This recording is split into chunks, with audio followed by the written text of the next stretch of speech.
Bonjour à tous. On peut s'attendre à ce que nous, en tout cas, on joue crânement notre chance, toujours avec la même optique, c'est-à-dire d'essayer d'être performant dans le match, de faire un bon match de foot, avec en répétant les principes de jeu qu'on a eu depuis quelque temps de ça. Donc, on peut s'attendre à oui peut-être à un match ouvert parce qu'on aura deux équipes qui vont essayer de jouer. La Guinée est une bonne équipe qui joue bien au ballon. Donc, voilà, mais l'objectif étant toujours le même, c'est de progresser de match en match, de s'améliorer dans nos points forts et d'essayer de réduire nos points faibles. Alors, canne des surprises, je dirais plutôt la canne du travail.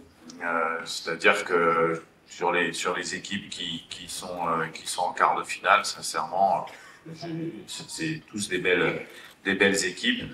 On pourra en citer l'Afrique du Sud, l'Angola qu'on a affronté nous 2 fois en match amicaux. Pour nous, ça ne nous surprend pas du tout qu'ils soient à ce niveau-là. Ça travaille dans tous les pays, donc ça c'est bien, ça va tirer le football africain vers le haut. Et puis après, favori contre la Guinée. Non, je dirais qu'on n'est pas favori contre la Guinée. C'est un match qui est assez ouvert contre une très belle équipe avec la Guinée, des joueurs qui jouent dans des bons clubs.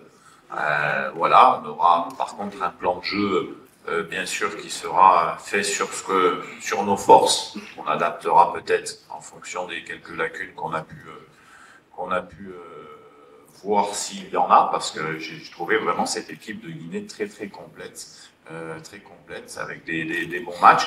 Et on a l'habitude nous de faire preuve d'humilité parce que on est encore perfectible, comme vous l'avez souligné. On a encore des marges de progression, mais aussi on est conscient aussi de nos points forts et de cette capacité où on sait que on peut également passer cette étape. C'est ce que je disais, nous on veut performer parce que je pense qu'on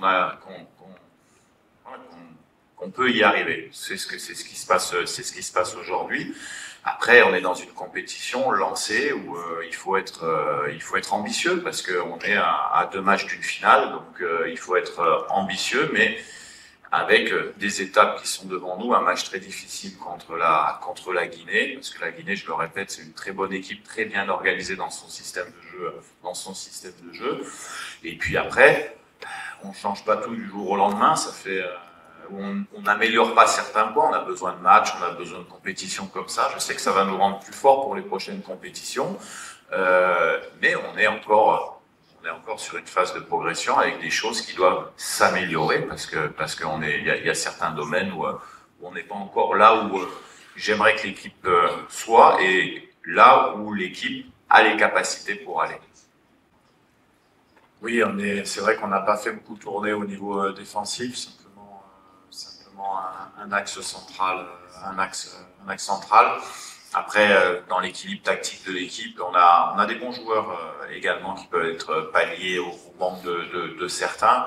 Après, ce sont des zones, moi pour ma part tactiquement, que je bouge le moins possible parce qu'il y a des relations de joueurs qui se fait pour avoir un équilibre d'équipe défensif. Il y a des phases sur coup de pied arrêté qu'on travaille. Enfin, il y a différentes choses qui font qu'on est un peu plus stable sur cette partie. Et c'est généralement des joueurs qui font également la totalité des matchs. Donc on a une base et puis la réalité c'est que depuis quelques temps quand même on prend peu de buts dans le jeu puisqu'on a pris au Soudan qu'on en avait pris un, c'était un coup de pied arrêté, contre le Maroc c'est du coup de pied arrêté, contre l'Égypte c'est un penalty et puis on a une erreur sur la Zambie. Donc on a un certain équilibre, c'est vrai, je pense qu'il fait un peu notre force aussi en termes de confiance, et on le bouge peu, mais je sais que si, à l'image du match, des derniers matchs de compétition, des compétitions en Coupe du Monde, on avait Joris Kayembe qui avait pallié Arthur Masuaku de très belle manière. Donc, après, on a plusieurs possibilités, mais là, c'est vrai que sur cette CAN, c'est assez stable. Nous, on est arrivé en quart de finale, on va dire en ayant 2 jours de récupération entre le 2e et le 3e match avec un déplacement à Korogo. On n'avait eu que 2 jours de récupération. Et puis après, on a enchaîné l'Égypte avec 3 jours de récupération, quand les autres en ont eu 5. Donc là, on a 4 jours de récupération entre les 8e et les quarts, et ça nous a donné une bouffée d'oxygène dont on avait besoin. Et bon, on l'a vu à l'entraînement hier, on le sent dans le groupe, on n'aura pas de problème particulier, plus que l'adversaire en tout cas. Bien sûr qu'il faut enchaîner les matchs, mais c'est la même chose pour les 2 équipes. On n'a pas d'excuses, les joueurs sont des pros, là, je pense qu'on a bien récupéré sur ces 4 jours-là, ça nous a fait du bien. Et sur la victoire contre l'Égypte, on récupérait quand même un peu plus vite aussi quand on gagne des matchs. Deux choses. C'est bien de poser cette question, ça nous permet de répondre et de partager ça. Les systèmes de jeu, c'est pas ce que vous voyez sur le journal. C'est des animations, des animations perpétuelles dans les systèmes. C'est-à-dire qu'on défend d'une certaine manière, on peut attaquer d'une certaine manière, parce que nous, on attaque généralement à 3, donc on est souvent à 2 attaquants sur nos phases de lancement. Et puis dans certaines zones du terrain également, il se passe des choses. Ça, c'est tout ce que nous, en tant qu'entraîneurs, on a la compétence de mettre en place et de voir. C'est ce qui fait notre match tactique avec les autres coachs. On fera beaucoup à la vidéo ainsi. Et sur la prolongation, en fait, on n'est pas resté à un attaquant. On est passé à 2 attaquants sur nos animations à gauche, puisqu'on faisait rentrer Silas dans la surface de réparation. Mais pourrait être des débats qui pourraient être vachement intéressants d'avoir. Mais en fait, voilà, il faut pas forcément analyser les choses dans une compétition YouTube ou journalistique. Il y a des choses qui se passent. Hein, on le voit avec des super équipes qui ont des systèmes de jeu hybrides comme le Sénégal, par exemple. Quand ils attaquent, quand ils défendent, ça c'est du travail difficile à mettre en place. Donc tout ça, c'est alors c'est peut-être un peu long pour expliquer, mais bon, ça c'est une des réponses. Et puis la deuxième que je veux faire, c'est que même si on avait fait rentrer 2 attaquants, on ne sait pas ce qui serait passé. Il faut aussi avoir la lucidité quand on pose. Voilà, un peu. Moi, je ne connais pas l'avenir, je ne peux pas lire dans le futur. Peut-être qu'on aurait fait rentrer 2 attaquants, on aurait peut-être perdu 4-0 dans les 5 dernières minutes contre l'Égypte, on ne sait pas. En tout cas, la réalité, c'est que quand on a fait les changements, on a gagné au penalty, c'est ce qu'il faut retenir. Bon, non, mais je pense pas qu'il y ait plutôt de l'humilité, etc. Je ne suis pas au courant de ce que vous dites. Bon, aujourd'hui, les statistiques, et la loi des nombres, elles sont faites pour être défaites. Hein. On l'a vu avec nous, avec l'Égypte, qu'on n'avait pas battu en CAN depuis 50 ans. Donc voilà. Bah, bon, il faut se concentrer sur les forces et les faiblesses du moment. La Guinée, ça fait quelque temps qu'il y a quelque chose qui se passe dans cette équipe et elle le valide sur cette CAN et je pense qu'elle mérite de le valider sur cette CAN.